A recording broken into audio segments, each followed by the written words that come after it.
بسم اللہ الرحمن الرحیم۔ شروع اللہ کا نام لے کر جو بڑا مہربان نہایت رحم والا ہے۔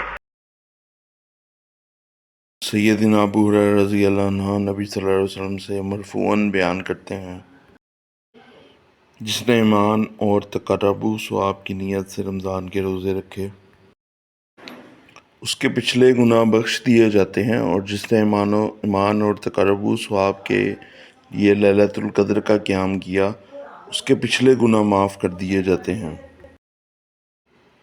امام ابو داؤد کہتے ہیں کہ یحییٰ بن ابی کثیر اور محمد بن عمرو نے ابو سلمہ سے ایسے ہی روایت کیا ہے۔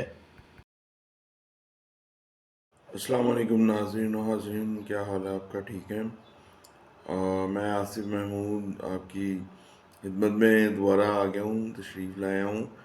تو دیکھیں، اللہ کا شکر ہے، بڑے اچھے روزے جا رہے ہیں اور ہمیں سب کو خوش و خرم ہو کے بات کرنی چاہیے۔ میں بھی اپنے آپ کو ذرا ریلیکس فیل کر رہا ہوں، اللہ کا شکر ہے، الحمدللہ الحمدللہ، اللہ کا بہت کرم ہے۔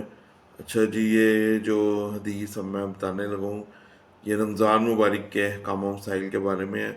سنن ابو داؤد کتاب ہے، ریفرنس اس کا نمبر ہے جی 1372۔ یہ بتانا بہت ضروری ہوتا ہے کیونکہ آپ نے کئی دفعہ ریفر کرنا ہوتا ہے، اور یہ صحیح حدیث ہے۔ ٹھیک ہے جی، آگے اس کی تفصیلاً بیان میں چلتے ہیں۔ بیان اس کا جی ایسے ہے کچھ، سیدنا ابو ہریرہ رضی اللہ عنہ سے مرفوعاً بیان کرتے ہیں۔ مرفوعاً مطلب جیسے بائی ورڈ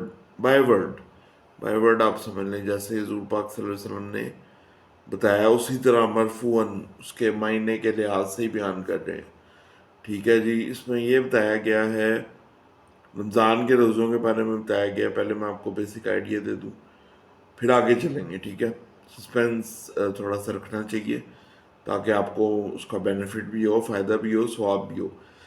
جس نے ایمان اور تقرب و ثواب کی نیت سے رمضان کے روزے رکھے، تقرب و ثواب مطلب پکے ایمان کے ساتھ ثواب حاصل کرنے کے لیے، قربت حاصل کرنے کے لیے، تقرب کا مطلب تقرب ہے، یہ تقرب، تے کاف نقطے والی کاف، تقرب و ثواب کی نیت سے قربت حاصل کرنے کے لیے رمضان کے روزے رکھے، اس کے اگلے پچھلے سارے گناہ بخش دیے جاتے ہیں۔ ماشاءاللہ ماشاءاللہ، یعنی کہ آپ اپنی ایمان کی طاقت کو مضبوط رکھیں اور ثواب مائنڈ میں رکھیں جی کہ میں نے زیادہ سے زیادہ اس رمضان میں ثواب کمانا ہے اور میں نے قربت حاصل کرنی ہے۔ قربت حاصل کرنے کا کہ بہت سے طریقے، نماز قائم کریں، قرآن پاک کی تلاوت کریں، چاہے آپ ایک آیت پڑھ لیں،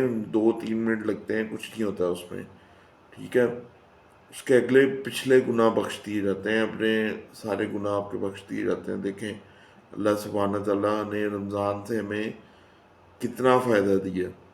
اس کے بعد جی وہ کہہ رہے ہیں کہ اسی طرح لیلۃ القدر میں بھی اگر تقرب و ثواب کے لیے آپ قیام کرتے ہیں، لیلۃ القدر اب ہمیں تو نہیں پتہ کہ یہ کون سی راتوں میں ہیں، یہ طاق راتوں میں ہیں جو 20 کے بعد شروع ہو جاتی ہیں اور آڈ نمبرز میں ہیں۔ ٹھیک ہے، 21، 23، 27، 29، ان میں سے کوئی بھی رات ہو سکتی ہے۔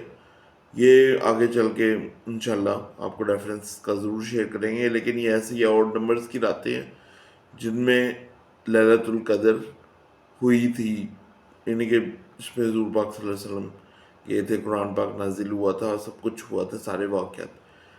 اب اس پہ آ جاتے ہیں جی، بیان میں آ جاتے ہیں کہ جو لیلۃ القدر پہ قیام کرے گا تقرب و ثواب کی نیت سے، دوبارہ تقرب و ثواب کی نیت سے، اس کے اگلے پچھلے گناہ معاف کر دیے جاتے ہیں۔ دوسرا موقع ہے رمضان میں جو دوسرے طریقے سے بھی معاف کر دیے جاتے ہیں، اور یہ جو گناہ معاف ہوتے ہیں یہ تو بہت زیادہ کوانٹٹی میں معاف ہو جاتے ہیں کہ آپ سوچ بھی نہیں سکتے، بندہ بالکل نیا ہو جاتا ہے۔ تو اللہ تعالیٰ ہمیں بس ثواب حاصل کرنے کی توفیق عطا فرمائے اور رمضان کے روزے رکھنے کی توفیق عطا فرمائے۔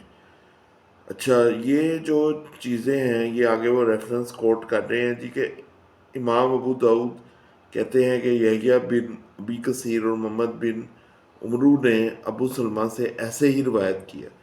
بیسیکلی اب جو صحابہ کرام نے جس طرح ریفرنس دیے تھے وہ بھی اپنی اتھینٹسٹی آگے بتاتے ہیں، انہوں نے اسی طرح اپنی اتھینٹسٹی بتائی ہے کہ ہم لوگوں کو بھی دوسرے صحابہ کرام سے ریفرنسز ملے تھے اور انہوں نے روایت کی تھی اس واقعے کی کہ ایسے ایسے حضور پاک صلی اللہ علیہ وسلم نے یہ بات بتائی تھی اور یہ بتانا ضروری ہے، تو اس کے بغیر تو ہم نہیں چل سکتے۔